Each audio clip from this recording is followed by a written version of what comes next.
al resto de los participantes. Hoy quien va a disertar es la licenciada, como les había comentado, Marcela Alfaro. Ella es magíster en intervención psicosocial, presidenta de la Asociación Civil de Foros de Familias de Víctimas de Siniestros Viales de la provincia de Córdoba. Y el tema que va a exponer, tejiendo una nueva trama, enlazando las prácticas en la psicología del tránsito.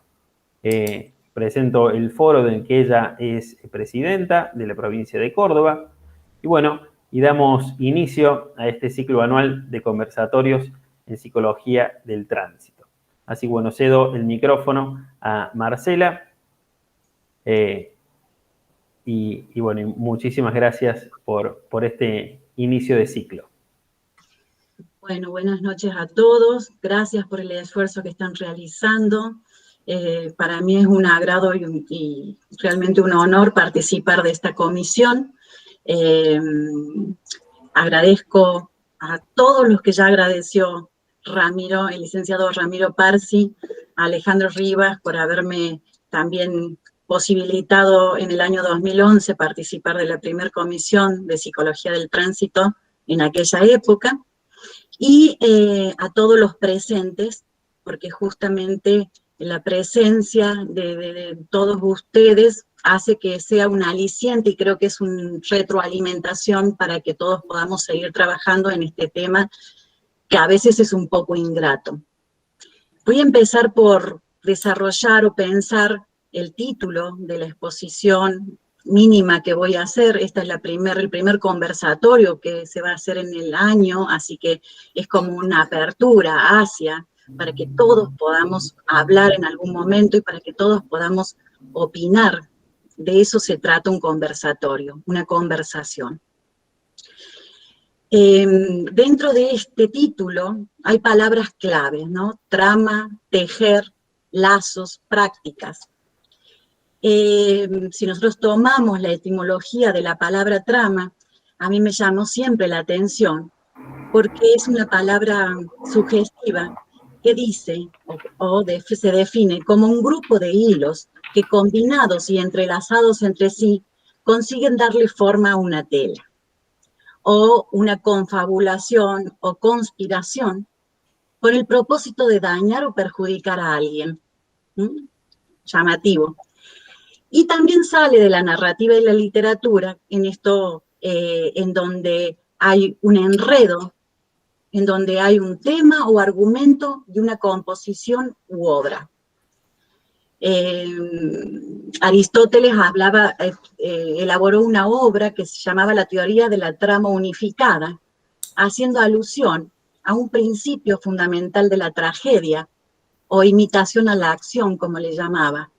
Esto es lo que en el texto debe dejar constancia de las partes que se desarrollan, nombrar los elementos fundamentales y las conexiones entre las mismas, de manera que la anulación de una de las partes supondría la pérdida de la coherencia en la historia. Este título tal vez se refiere al anhelo de esta comisión de ir tejiendo nuevas tramas en cuanto a la psicología del tránsito, para que no quede solo en una idea fragmentada en nuestro saber disciplinar o en un solo saber teórico, sino en la búsqueda de herramientas que son propias de otras miradas disciplinares para que constituyan partes del tema que abordamos. El tema se construye y son muchas las disciplinas que tienen como objeto de estudio la práctica de transitar en la vía pública, que se refieren a la seguridad, a la educación, a la salud, al medio ambiente. Son parte de las ciencias sociales, de las ciencias humanas y jurídicas, aspectos que tienen como base los derechos que tienden a preservar la vida y lograr el bienestar al que aspira las sociedades modernas. Es este conversatorio y esta posibilidad, el espacio para poder hablar y escucharnos, para que la potencia de las voces dé lugar a una hiperglosia que nos posibilite la reflexión. Es poder escucharnos como expertos y también escuchar a los ciudadanos que transitan, los sujetos viales aquellos que también estamos incluidos nosotros, ya que estamos atravesados por la misma problemática en tanto seres humanos que transitamos por un espacio público, atravesados por políticas e instituciones que regulan, ordenan y que supuestamente deben garantizar ese estado de bienestar de las sociedades. Es por ello que consideramos en esta comisión que el pensar interdisciplinariamente en diálogo potenciador que aumente nuestra fuerza puede dar lugar a una sinergia que produzca un resto de saber colectivo, una trama nueva en conjunto con los diversos saberes, con las diversas experiencias.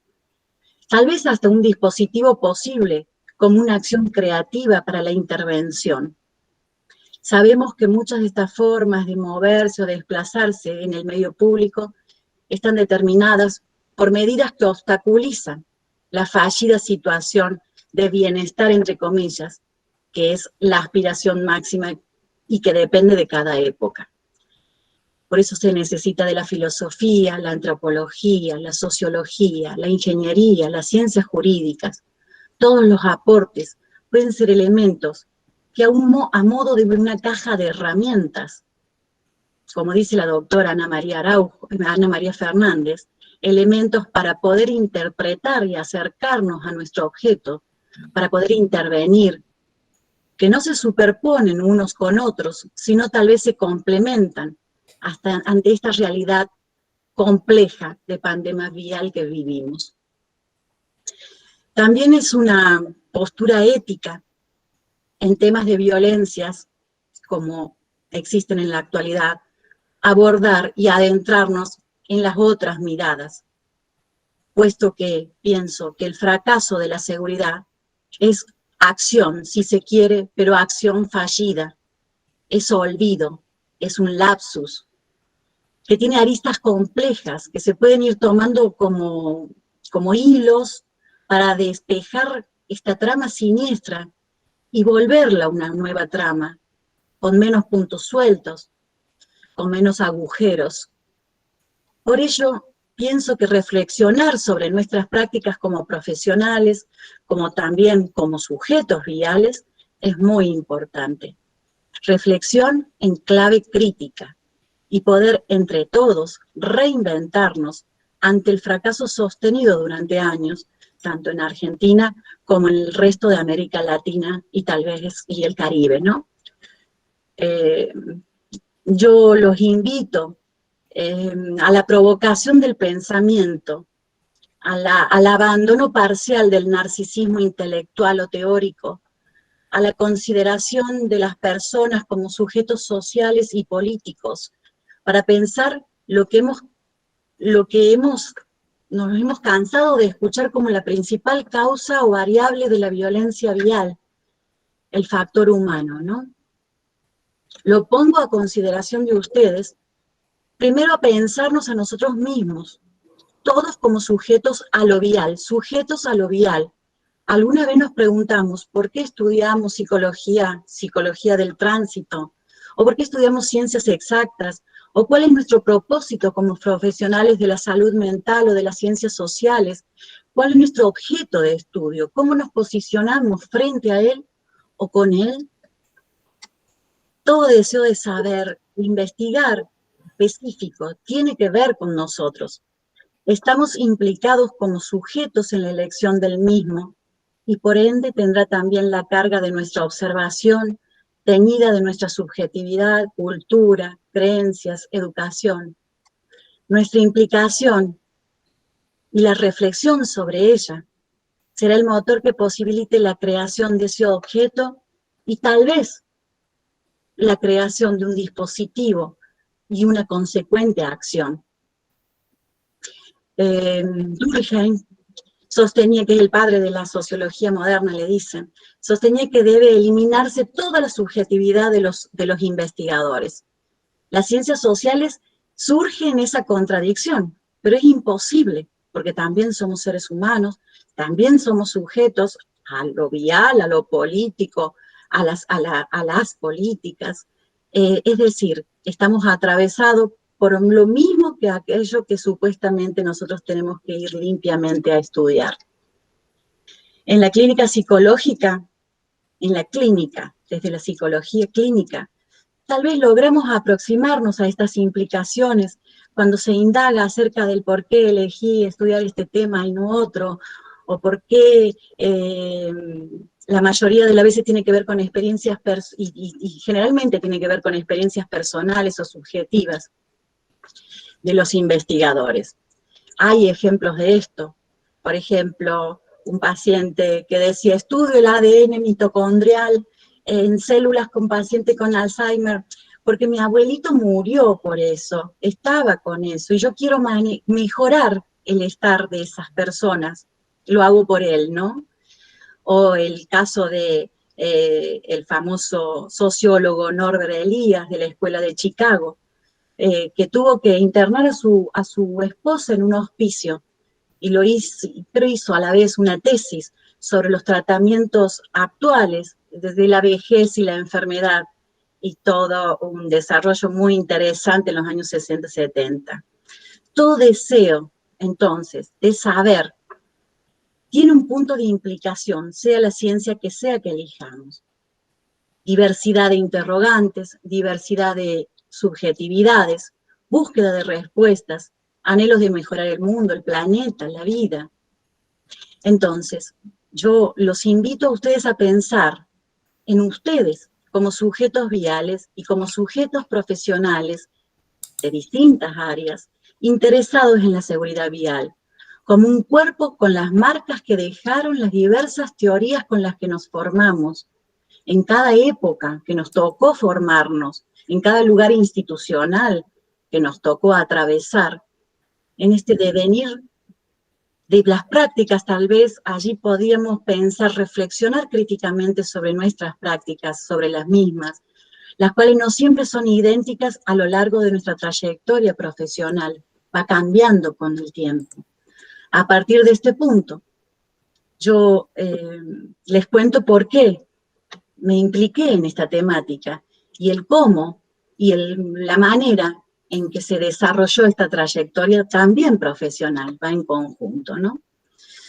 Me recibí en el año 90, si bien la psicología social era lo que más me atraía, por situaciones familiares comencé a especializarme en el área clínica, por 20 años me formé en esa área, sigo trabajando de psicóloga clínica. De todas maneras, me di cuenta que la clínica también es social, depende de las relaciones con las que se encuentra en el sujeto, de los intercambios que se produjeron en su historia, sus vulnerabilidades, sus relaciones con los poderes, sus relaciones con su trabajo, los conflictos que allí surgen, es decir, su existencia, marcas con las que transitan la vida. Todos somos seres humanos, todos somos personas, todos somos sujetos a algo. Mi vida tenía una dirección clara, con un deseo decidido y pasión. Me gustó lo que hago y me gustaba muchísimo lo que hacía. Pero en 2010 sucede un hito que desacomodó mi vida, mi existencia, mi cuerpo. Vulnerabilidad, fragmentación. Una siesta de domingo, una persona de 52 años, alcoholizado, conducía un vehículo, una Ford 100, no iba rápido, pero hizo 4 maniobras antirreglamentarias, produciendo un choque del que mi hijo salió dañado irreversiblemente, falleciendo a los 14 días. Él hubiera cumplido a los 4 días 21 años. Allí tuve un cambio de dirección en mi deseo de saber, en la orientación de mis acciones, en la búsqueda de respuestas. Allí comencé, de la mano de Alejandro Rivas, a estudiar, a investigar temáticas que tuvieran. Ese fue mi recurso, la intelectual, lo que yo sé hacer, estudiar, lo que a mí me causa la necesidad de entender lo que quedaba como un vacío de comenzamos a unirnos con otros padres, comenzamos a la búsqueda por distintas necesidades que se iban planteando, necesidades inmediatas por su salud, por la salud mental, por llegar a una instancia de juicio oral y público.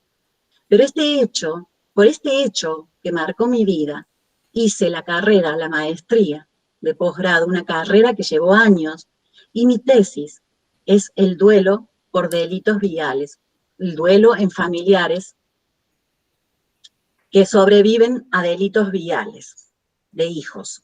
En estos avatares, ¿no? Me di cuenta que no estaba sola, que éramos muchos, que estábamos en el mismo lugar, que mi convicción se acentuaba en relación a interpelar poderes, a buscar ayuda para otros, en intentar, como dice Judith Butler, que devenga ese otro aspecto de la vulnerabilidad, la otra cara de la moneda, que es la resistencia, ¿no? Ese afán del ser humano por sobrevivir.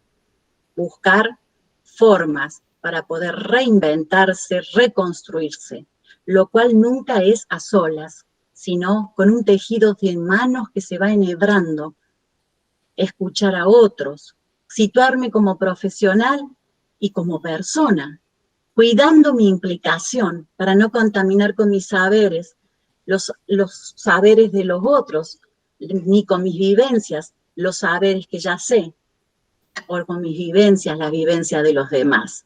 Esa frágil línea en donde uno, como investigador o como participante o como organizador o como dirigente de algo, tiene que estar planeando porque uno es un sujeto implicado en aquello que estudia. No se trataba de psicologizar, ni patologizar, ni de punición por la punición misma, ni la sanción por la sanción de las experiencias ni de los procederes, sino implica buscar aportes de otras miradas que abordan la problemática vial que nos lesiona y mata para una aprehensión más cercana a algo posible, realizable en un tiempo y circunstancia para poder subvertir esta situación, para poder darle algún cambio. Ha ido cambiado con el tiempo, no es lo mismo ahora que hace 10 años. Se fueron produciendo visibilizaciones, se fueron produciendo, pero todavía falta aún más. Todavía falta estar como en este especie de foro que estamos teniendo en este momento, de divulgación, de que se sepa de lo que se está trabajando, de que se sepa también qué es lo que le sucede a las personas que han sido damnificadas o impedidas, ya sea porque tienen secuelas o ya sea por decesos directos, muertes evitables y por ende inadmisibles desde aquello que se podría llamar la política del sufrimiento. Por esto, y a modo de finalizar, pienso que si el factor humano es nuestro problema, tenemos que hacer hincapié en qué aspectos psicosociales son el lugar fértil para el trabajo de los psicólogos, trabajo para investigar y pensar nuevos modos de intervención, para no quedarnos solo en lo descriptivo o en la repetición de constructos conductuales que la mayoría de veces no son mensurables, y aunque lo sean, es importante velar para lograr prácticas diferentes sin que caigan solo en la individualidad. Como decir, depende del conductor, y entonces desde lo institucional o desde el gobierno no hago nada porque allí no puedo hacer nada. No, tampoco en la teoría vacía sin aplicaciones prácticas. Yo camino, me conduzco en el mundo, pero el mundo son los otros, y el espacio en que circulo, un mundo que también se está moviendo, cada uno y yo con mi subjetividad, mi ideología, mi creencia y mi estilo de vida. El mundo se mueve y yo formo parte del mundo. Un interjuego de sujetos sociales de diversas culturas y modos, costumbres, modos que imitan modos, de acuerdo a cada época. Entonces, el rol del psicólogo del tránsito no solo debe circunscribirse, aun cuando todavía hay muchísimo para hacer y es importantísimo, a las habilitaciones, sino investigar dando lugar a nuevas voces disciplinares, voces a los actores en las vías, a las comunidades en situación, al trabajo con las víctimas directas y sus secuelas, a las familias que deben cuidarlos, a los familiares de víctimas que están en duelos, a legislaciones, gestiones en políticas públicas e institucionales. Saber sobre estos atravesamientos que tienen lugar en este campo de acción humana para agudizar nuestras observaciones, profundizar nuestra escucha, interrogarnos sobre nuestra implicación y los efectos que se van produciendo en estos intercambios. Sabiendo que nosotros también somos parte de este camino, sujetos a lo vial, con la clara convicción de que no hay saber absoluto ni completo, ni subjetividad no involucrada tanto en la trama vial como en la investigación e intervención psicosocial. Se trata de una epistemología relacional que busca en el modelo cualitativo, tal vez, también claves en la recurrencia de aspectos para tomar acciones, tal vez más efectivas. Mi interés a esta altura es qué trama podemos construir los que aquí estamos, cómo posicionarnos. Ojalá que luego de nuestros encuentros podamos decantar en un trabajo colectivo, como un grupo de discusión, para realizar nuevos puntos en el tejido en el que estamos insertos. Y no solo porque somos profesionales de una rama del saber, sino porque somos sujetos a lo vial, sujetos a lo político y sujetos a lo social, que implica una ética del cuidado de sí y de los demás, tal vez una forma de poder pensarnos en algún momento como sujetos políticos, como sujetos sociales, como sujetos que tienen en cuenta que aquel que está al frente mío es un otro semejante a mí. Bueno, nada más, no sé. Muchísimas gracias, licenciada Marcela Alfaro. Excelente disertación y disparador de tema. Ahí el licenciado Alejandro Rivas había levantado la mano. Va a comenzar con el conversatorio.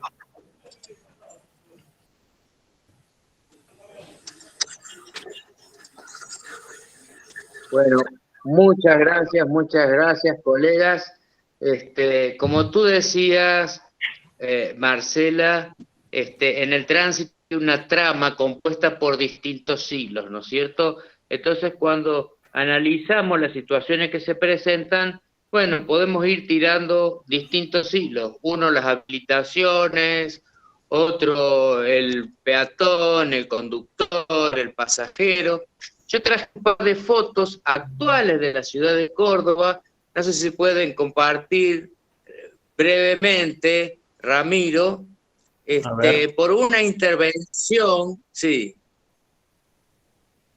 por una intervención que se está dando en la actual intendencia o alcaldía, si se quiere, de la ciudad, que ha pintado todos los cordones, no sé si se pueden ver las fotos, pero de rojo, continuamente. O sea, ustedes ven, las fotos son de esquinas y los cordones están pintados todos de rojo.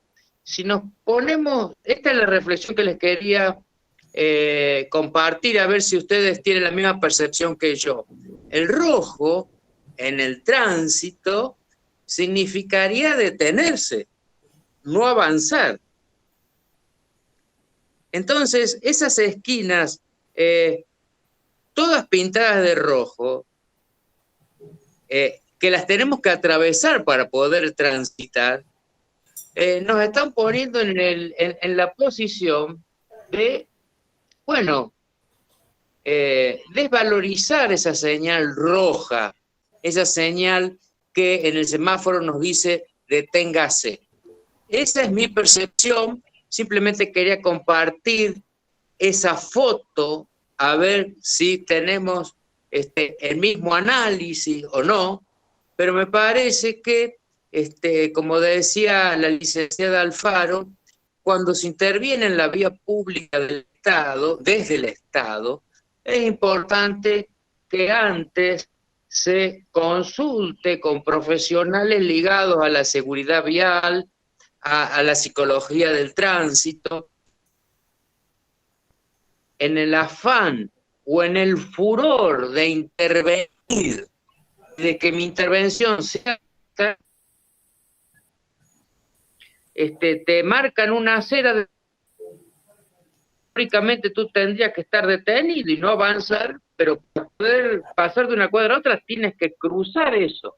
Entonces la señal roja se banaliza, te obligan a infringir esa barrera para poder transitar. Esa es mi percepción. Quizá puede estar equivocada, pero bueno, quería compartirlo y agradecerles nuevamente el compromiso, y felicitarlos en esta nueva etapa 2021 de la Comisión del Colegio de Psicología de Tránsito, del Colegio de Psicólogas y Psicólogos de la provincia de Córdoba. Saludos, no sé si pueden ver las fotos. Si no, está bien, gracias. Sí, la estuvimos compartiendo las fotos. Muchísimas gracias, licenciado. La licenciada Emma Cibotti, un placer y un honor que pueda compartir el espacio con nosotros. Ha levantado la mano para intervenir en el conversatorio. Bueno, gracias Marcela. A través de Marcela estoy acá. Escuché su tesis, la defensa de su tesis en la ciudad de Córdoba. Fue fantástico, fantástico para mí. Es una manera tan diferente de hablar del duelo que la verdad que compartimos, ¿no? Así que aprendí muchísimo. Yo soy historiadora, de manera que el abordaje de Marcela para mí era muy, muy atractivo. Me llenó de ideas y de... bueno, ella es muy proactiva, así que también uno siente esa energía.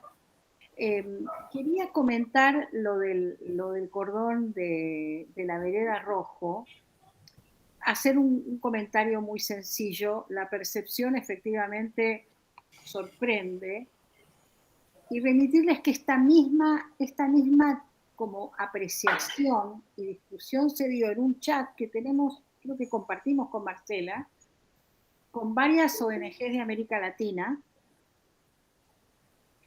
En ese chat, uno de los que, digamos, activamente está, que no es familiar de víctima, ni tiene una ONG de familiar de víctima, sino que en realidad es más bien un funcionario municipal de la ciudad de Mérida, en Yucatán,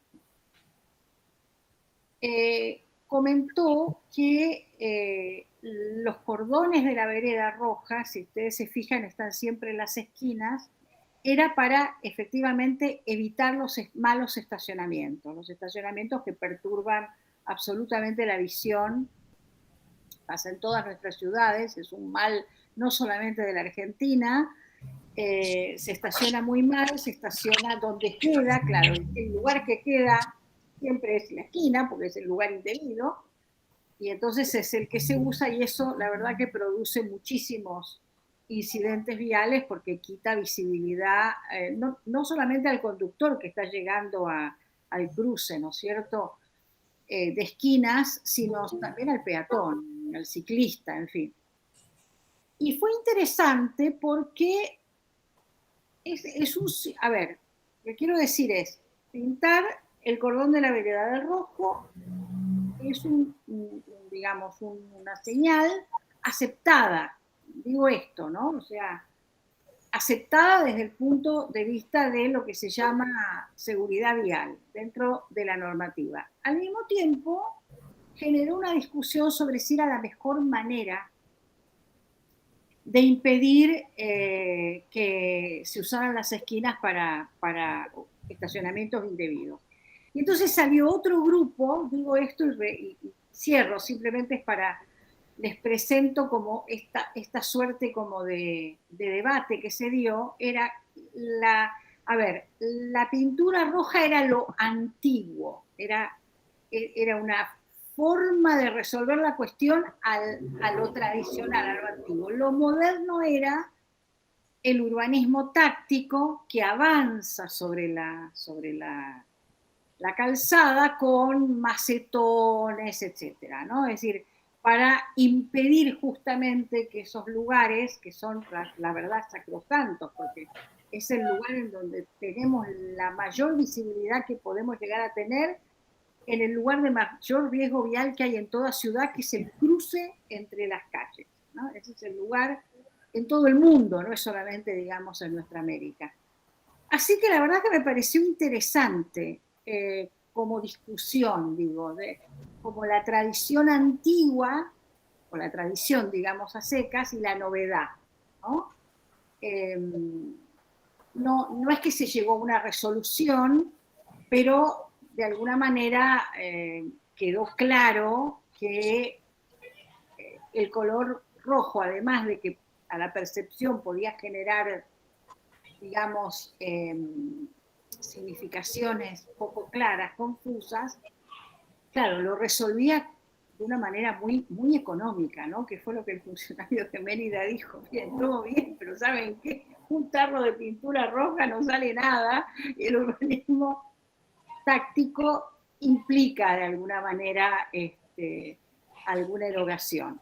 Así que era simplemente decirles esto, no sé cómo lo justifican o lo fundamentan en Córdoba. Ahí está Alejandro. Supongo que va a contarnos también su parecer. Gracias. Muchísimas gracias, Emma Siboti. Licenciada Marcela Alfaro, levantado la mano. Sí, nosotros les preguntamos a los funcionarios municipales por qué habían pintado de rojo las esquinas, y nos contestaron que era tanta la cantidad de esquinas que había que pintar que era obviamente más barato, ¿no? Y más fácil de que sea más masivo. Y además hicieron, además de lo que el licenciado Rivas trajo, en varias zonas por ejemplo, barrios muy populares y muy tradicionales, además del cordón rojo, a las subidas para discapacidad las pintaron de amarillo. Entonces, ahí mostraban que ese lugar era como lo prohibido y que estaban dentro de toda la regla, y la parte donde sí se podía transitar, que era la subidita para el discapacitado o para el que tenga un impedimento físico, estaba amarillo. Cuando está combinado ambos dos colores, es mucho más llamativo y mucho más fuerte el efecto visual. Pero cuando es solo como lo presentó Alejandro, no es tan fácil de distinguir, ¿sí? Porque nos llamó muchísimo la atención, y sí, y bueno, después se dio en el grupo lo que dijo y comentó Emma, de toda esa discusión de las señalizaciones y de todas estas cosas, que no pueden hacer más que en la parte del microcentro, sí, lo táctico, digamos, poner otra cosa que no sea eso. En los barrios no. Lo cual, en definitiva, lo que importa es que se vea, ¿no? Y que de alguna forma también la gente empiece a pensar: ay, ¿por qué pintaron eso así? Y que llame la atención también puede ser un buen indicador de decir: ¿por qué? Porque no se puede estacionar en las esquinas. Porque aquí tiene que haber libertad para poder mirar para ambos lados, o 3 lados, o 4 lados. Y para atrás también. O sea, bueno, eso nomás. Eso es lo que me contestaron. Sería interesante poder tener la opinión de colegas de otros países, como de Colombia, de Brasil. Alejandro Marengo ha levantado la mano. Adelante, Alejandro. Hola, Ramiro, un gusto verte después de muchos años. Gracias, Marcela. Estoy participando por vos acá. Un gusto verla a Emma. Algún ruido hicimos este año que pasó.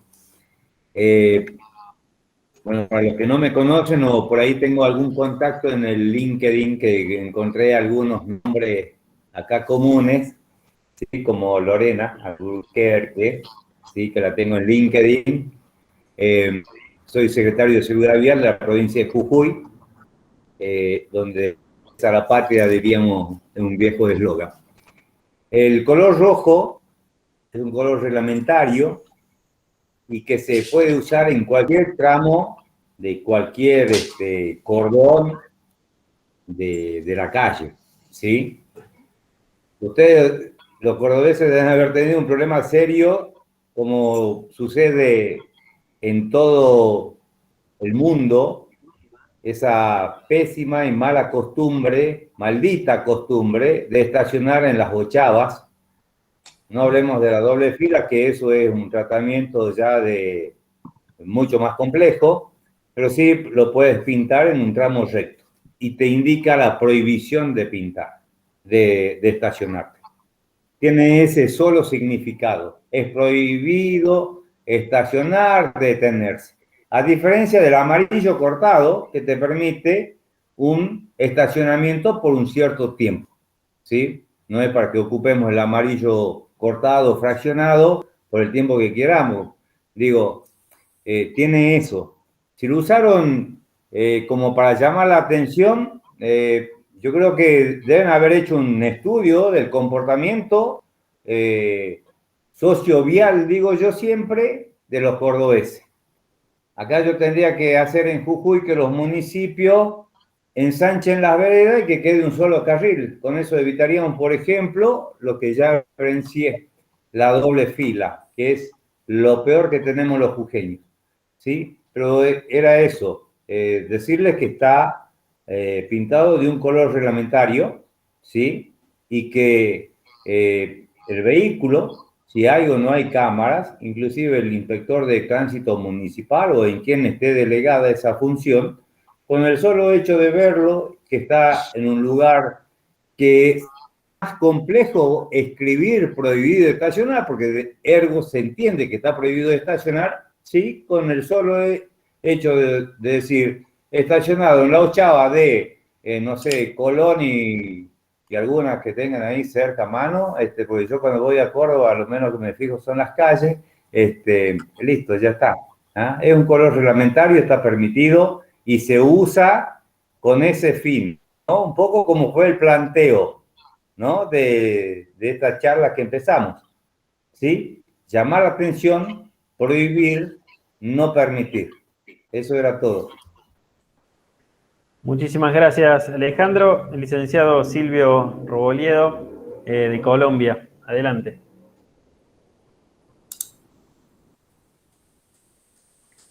Tiene el micrófono silenciado, licenciado.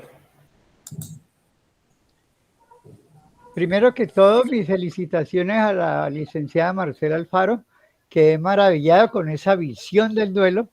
De verdad que, además de profunda, muy poética y muy sentida. Muchas gracias y espero volverla a escuchar muy pronto.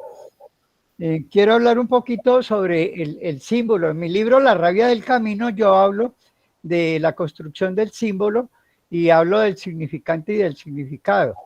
Y precisamente el problema de los colores no se queda solamente en el uso del rojo.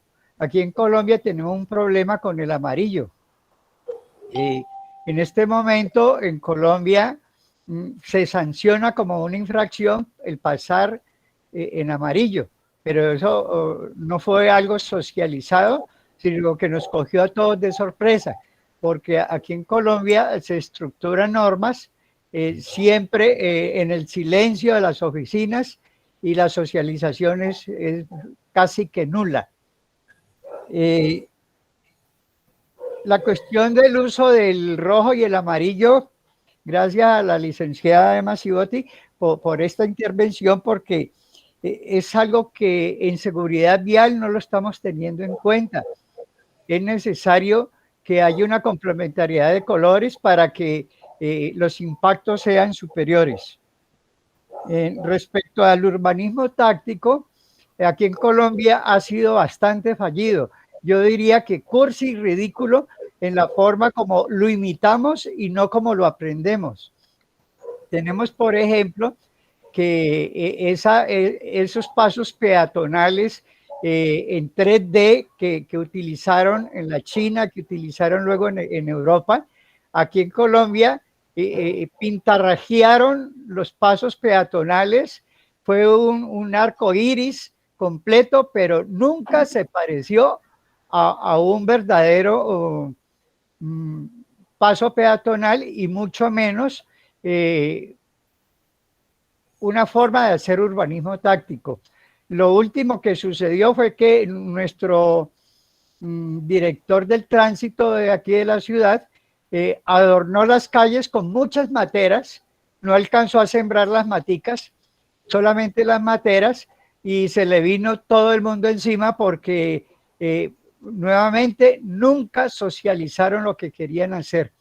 Entonces ese urbanismo táctico ha sido muy fallido aquí en Colombia, especialmente aquí en mi ciudad. Gracias. Muchas gracias, licenciado. ¿Materas a qué le llaman? Canastillas o donde meten las plantas, donde se siembran las plantas para adornar los andenes o las salas de las casas. Bien, bien. Claro, maceteros le llamamos macetas, acá. Macetas, sí. Maceteros acá en Argentina. Bueno, retomando un poquito el tema de tejiendo una nueva trama, enlazando las prácticas de la psicología del tránsito, me parece que poder tener este intercambio de opiniones de diferentes profesionales, de diferentes países, me parece que eso es lo que nos enriquece, y el poder tener opinión en los espacios de decisión, porque muchas veces se toman decisiones con respecto a táctica en cuanto al tránsito o capacitación, evaluación o formación de conductores, pero no a veces se tiene en cuenta al rol del psicólogo del tránsito, ¿no? Entonces, desde el hecho de poder observar la conducta, entender la percepción más allá del color, el por qué vamos a pintar a ese cordón, por qué lo vamos a pintar de rojo, por qué lo vamos a pintar de amarillo, qué efecto crea en los peatones y de qué forma lo realiza.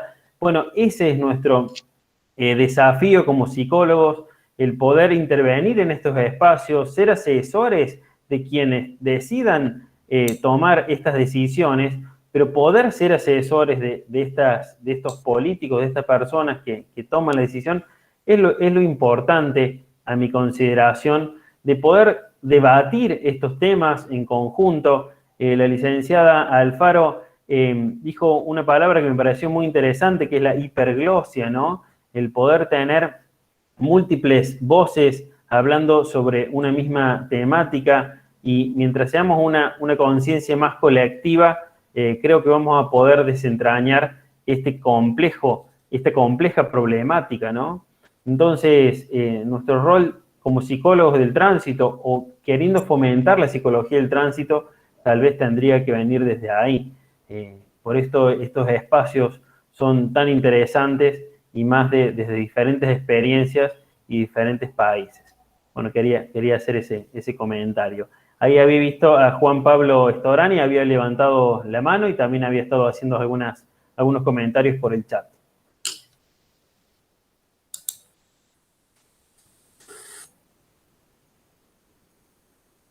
Juan Pablo, no sé si estás por ahí. Bien, mientras tanto, si alguien quiere opinar, nos quedan unos 10 minutitos de debate. ¿Alguien quiere hacer alguna opinión, un comentario? Licenciada Marta Camaño, por favor, adelante.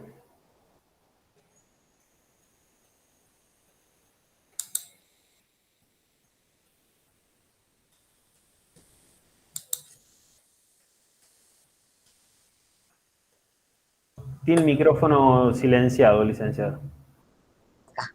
Bueno, hermosa reunión. A Marcela Alfaro le agradezco muchísimo sus palabras. Quiero decirte que tus hijos son nuestros hijos, tu hijo es mi hijo, y que tenemos que tener una firme voluntad social de compartir este tipo de siniestros y este tipo de consecuencias que tienen los accidentes viales, Marcelo. He aprendido en el último año que las organizaciones de víctimas de accidentes viales son una de los actores sociales que más luchan porque la sociedad visibilice el tema de los accidentes, que es un grave problema, que no está visibilizado lo suficiente como para impulsar políticas coherentes respecto de esto. Bueno, y por último, Marcela, te quería preguntar si hay acceso a tu tesis, que estaría muy interesada. Yo también soy investigadora en psicología del tránsito, solo que investigo la mente de los conductores. Puede ser útil también para las entidades familiares. Si es posible acceder a tu tesis y cómo, te agradecería muchísimo. Nada más. Y lo felicito a los cordobeses, al Colegio de Córdoba por hacer estas cosas, me encantan. Gracias de todo corazón, doctora. Con todo gusto se la voy a compartir, porque la he compartido porque es algo que uno la tiene que hacer circular por el mundo. Aún cuando me dijeron los de los del departamento de posgrado que espere, que lo tenían que poner en el reservorio de no sé qué, y yo todavía, bueno, con la pandemia eso se ha ido atrasando, y que no podía publicar, no la podía publicar o no la podía hacer, pero a las personas de confianza, aún he pasado a gente de no confianza y que la han utilizado, pero con todo gusto se la voy a pasar, y yo le agradezco sus palabras, porque son un aliento, primero para todos los familiares de víctimas, segundo porque es una colega y me encanta la investigación, y que usted esté investigando sobre los conductores, me parece que es la clave. ¿Qué es lo que pasa? No, aquí no es el víctima y victimario, no es aquel lo hizo, sí lo hizo, es desde el lugar de los familiares es un asesino, mató, es caratulado como homicidio, pero a la vez sabemos que no fue con la intencionalidad directa, como puede ser un homicidio simple, o un homicidio en ocasión de robo, o lo que fuese. También sí considero que le falta muchísimo, esto es una de las causas principales de muerte, y sin embargo la visibilización y la naturalización en este andar, en este transitar, en esto de que nacemos andando y moviéndonos, desplazándonos, hace muy difícil que se puedan hacer políticas que lo pongan en la agenda pública como algo importante o interesante. Siempre está relegado porque hay otras cosas, y además hay otros elementos y factores e intereses que también intervienen para que esto siga sucediendo, porque hay muchos que sí se enriquecen o trabajan o viven de la siniestralidad vial. Así que yo, un orgullo pasársela, y apenas tenga el mail se lo paso. Gracias, muchas gracias. Muchísimas gracias. Podemos compartirla por mail a quienes se hayan inscrito, y si no, también compartimos el mail de la comisión para poder enviarla. Así, bueno, muchísimas gracias. Muy amable por el aporte. Bueno, no sé si hay alguna otra consulta o duda, sugerencia, inquietud. Este ha sido el primer conversatorio del año. Estamos organizando el cronograma anual para generar más disertaciones, que son disertaciones puntuales que puedan disparar un tema y después poder debatirlo en conjunto, que es lo rico de esto, así que están invitados a poder participar. El próximo conversatorio lo dará el licenciado Silvio Robolledo, de Colombia, así bueno, en el próximo encuentro nos estará comentando un poco su experiencia. Si alguien más tiene alguna pregunta o duda, si no, vamos dando por finalizado este primer encuentro.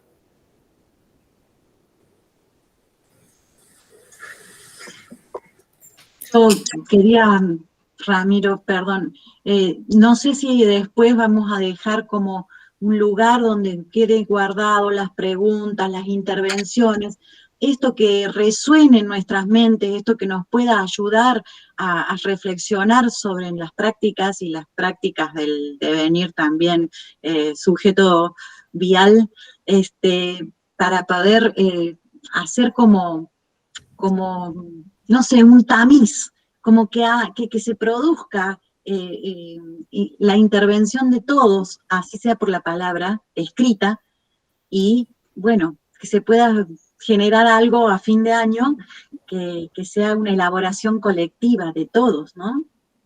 Así es, con la posibilidad de poder grabar este encuentro y poder compartirlo, vamos a utilizar una plataforma que va a ser como un foro para poder seguir comentando estos temas y disparando algunas ideas o debates para poder continuar en relación desde un encuentro a otro o también compartir experiencias o inquietudes. Así sí, seguramente lo vamos a estar realizando así y gracias a esta plataforma que vamos a poder grabar el encuentro y seguirlo compartiendo. Sí. Lidia, adelante. Hola, buenas noches. Bueno, quiero agradecerles por la invitación. La verdad que me encantó escucharla a Marcela, a Emma, bueno, y también a los demás participantes. Yo soy de Santa Fe. Quería contarles que, bueno, acá en lo que es el microcentro, hablando de las macetas y todo, del color rojo que pintaron, en calle Mendoza, que es solamente una cuadra, son 2 cuadras, está cortada por la peatonal. Ahí pusieron semáforos y en la esquina anterior se dirige el tránsito, o sea que las inspectoras sí dirigen ahí. Bueno, estaban las macetas y los vehículos estacionaban entre ellas, y también pintaron de rojo. Y en una plaza que está un poquito más retirado, como a 2, 3 cuadras, la Plaza de los Bomberos, es una esquina muy ancha, que sería, no sé si el que conoce Santa Fe, Tucumán y 1 de Mayo, ahí también pintaron todo lo que es toda la parte de la punta de la Ochava en rojo para que nadie estacione, y con rayas blancas, o sea que era de un cuadro de acá de Santa Fe, de Unión. La verdad que los autos estacionaban también así, en punta, en ese pedazo, porque era enorme, dejaron la calle muy chiquita, y las macetas por ahí se las robaron, algunas se las pudieron tan pesadas, se las llevaron a la casa, y bueno, y aparte impiden lo que es, porque esa calle de Mendoza quedó muy angosta, sobre que la inspectora está dirigiendo, en la otra cuadra está la peatonal, y está el semáforo, y en la otra cuadra hay otro semáforo, donde está el banco. Los horarios picos son terribles para las chicas que dirigen el tránsito. Y todo esto, que el tema de las macetas, el pintar de rojo, que llama la atención, eso, bueno, yo no lo veo mal, porque es algo o sea, que le dice al conductor, no estacione, está prohibido, está bien, pero achicaron mucho la calle. No sé qué fundamento tienen ese momento que lo hicieron, pero bueno, yo quería acotar eso, ya que hablaron de las macetas y los colores de los cordones rojos, bueno, y agradecida por la invitación. Muchísimas gracias, Lidia, por su aporte y gracias por la participación. No, por favor, gracias a ustedes. También les quiero decir que, bueno, yo estoy en el Departamento de Educación y Seguridad Vial de acá de la Municipalidad de Santa Fe, la Dirección de Tránsito, bueno, y hay 2 chicas también que están acá, que ya se presentaron a lo primero, que seguramente se están capacitando para poder llevármelas conmigo, para poder dar charlas de educación vial.